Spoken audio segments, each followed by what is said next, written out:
My producer and like songwriting partner Kayla texted me one day, and she was like, "Hey, like, remember this song? Like, I messed around with it. Like, let me know what you think."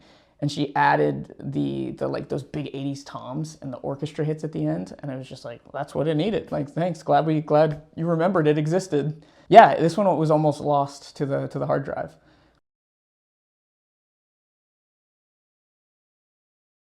The moment that sparked every other month, it wasn't necessarily like one moment in particular, but it was a season of going on a bunch of dates and it just like sort of not working out and finding myself getting hurt in some situations. And I literally just like wrote down in my notes, I fall in love like every other month, don't think I'm ready for another one. Like that popped into my head, those first two lines. I was like, oh, that's kind of sick. I didn't do anything else with it. I mean, you know, I think we just live in this age of like endless options, and I think it's easy to get caught up in that. It can kind of go both ways, right? You can get decision paralysis and be like, nah, like I'm not feeling this. Or you can meet a ton of different people and kind of, I like this thing about this person, I like this thing about this person. And then you start to fall for one person, but then you meet a new person. It's not even in like a dishonest sense. It's just like, man, like I'm meeting someone new like literally every other month. I need to like check my feelings and like take a step back and be like, let me figure out what I'm actually looking for. I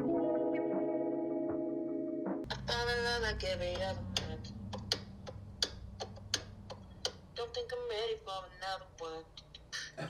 And the pre would be like, that didn't end up. Nope, that didn't make it. The song was like 85% done for like 2 years. It was one of those, we were like, it just doesn't feel done, but I don't know what's not done about it. My producer and like songwriting partner Kayla texted me one day, and she was like, hey, like, remember this song? Like, I messed around with it, like, let me know what you think. And she added the like those big '80s toms and the orchestra hits at the end, and I was just like, that's what it needed. Like, thanks, glad you remembered it existed. That was like probably a year ago before we started the whole process of like getting it released and registered and sent out and everything. But yeah, this one was almost lost to the hard drive. So it started like with the hook, which is lovely when it starts with the hook, because the hook is sometimes the hardest part. I really brought that idea, just as is that, to Kayla, who I work with all the time, and we have such a beautiful working relationship. But yeah, from there, we just kind of went through a bunch of different sonic inspiration. There was some points of like later In Sync, which is kind of where like the nylon string guitar came in from like Gone and like that world of like late In Sync, early Justin Timberlake. I was really all about like the 80s drums and the orchestra hits. I was listening to The Night Game a lot, specifically a song called I Feel Like Dancing. We just sort of kind of figured out how to flesh out the song there, because it was the concept was there, but we were like, okay, now we need to write this story.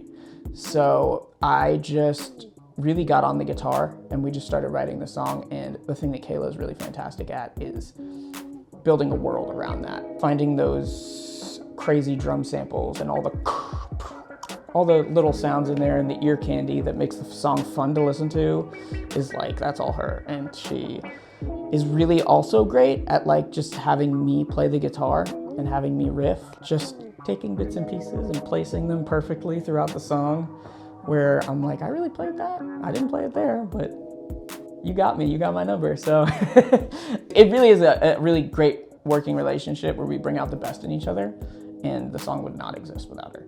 Just like sort of in this era that I'm kind of like working on right now, my producer Kayla and I really like took a long time to kind of figure out what my sound was, what inspired me, and what I liked about certain things, so that we could kind of take a little bit of this and a little bit of this.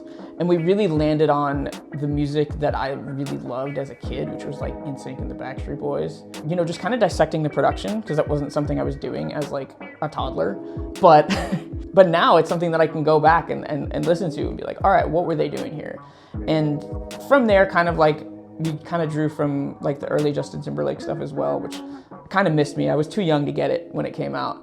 But, you know, now I can go back and be like, oh, like now I get this. What we wanted to do was really just kind of bring that 2000s hyper pop, bubblegum pop sound, but package it in a way that's digestible in 2025. And so that it doesn't sound completely nostalgic, it also sounds future facing. It sounds the most, I think, like what's going on in my brain. Like if my brain had a production style, I think this would be the closest thing to it that I've released in my life. Like if Jon Bellion had the chance to produce an NSYNC record. My favorite line is a line that I did not write, probably because I didn't write it. I tend to think things that other people write are cooler because things I write sound like me, and I think that's just like how everyone feels. And not to get on a little soapbox or like a little tangent here, but like the thing that nobody likes about their own music is the fact that it sounds like them, and that's the only thing that makes it unique to them.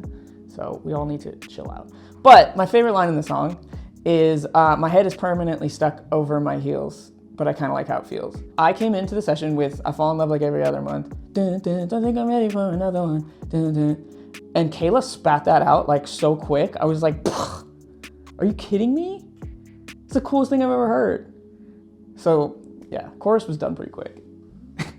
The I like how it feels is the problem, because that's why it keeps happening every other month. You get to these moments of crushes and like puppy love, and you forget about how you're getting hurt or how the other person gets hurt. And as soon as you feel that little beginning spark again, you forget about all the negative things and the cycle starts again. So that line probably encapsulates what the song is all about the best in 2 lines. I'll say this, it's not a line, but it's a part of the song that I think is underrated. I love a second verse flip. I think the melody that I love the most in this song is the new half of the second verse, the calling your bluff, you made your mind up, the moment we sat down at this one. That's like, that was exciting for me, and I love singing that every time. This song is almost like my young, like toddler self, like bouncing around, listening to NSYNC and learning the Bye Bye Bye dance, like crashing into 2025 Trey, who like knows how to write a song and like knows a little bit about playing the guitar and music production. For that reason, it feels like the most true to not only my current self, but like my younger self, which I think makes the sonic expression of this song really special to me. I think I've learned quality over quantity, and that sometimes it's just healthy to take a step back and take a minute, take a break, so that you can kind of come back into the game recalculated and refocused. I'm just like sort of getting back into the game now, so I might mess up a bunch again, but that's okay. Maybe I'll get some cool songs out of it.